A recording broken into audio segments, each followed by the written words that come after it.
آپ نے فرمایا جس نے ماں باپ کو دکھ دیا اس پہ اللہ کی لعنت، اس پہ فرشتوں کی لعنت، اس پہ زمین آسمان کی لعنت، نہ ان کی نماز قبول ہے، نہ روزہ قبول ہے، نہ صدقہ قبول ہے۔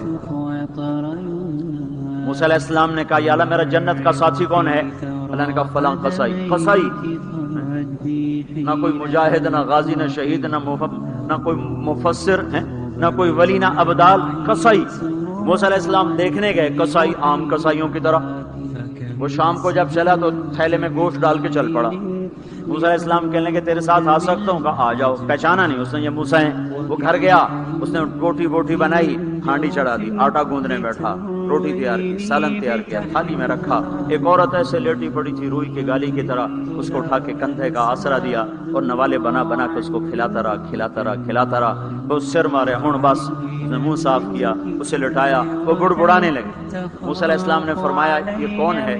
کہا یہ میری اماں ہے، میں صبح اس کے سارے کام کر کے جاتا ہوں، پھر شام کو آ کر پہلے اس کی خدمت کرتا ہوں۔ اپنی بیوی سے کہوں نہیں آخر میرے پیچھے میری ماں نے روٹی کھوا دی، جیسے ہمارا رواج ہے۔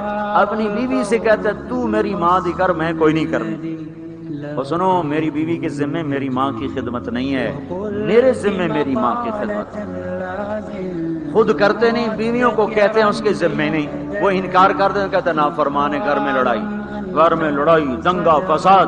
پاگل تو نے چھاتی نوچی ہے ماں کی، تیرے ذمے ماں کی خدمت ہے، تیری بیوی کے ذمے نہیں ہے۔ وہ کر دے اس کا احسان ہے، کرنی چاہیے، نیکی ہے، اس کا احسان ہے، نہ کرے تو وہ مجرم نہیں ہے۔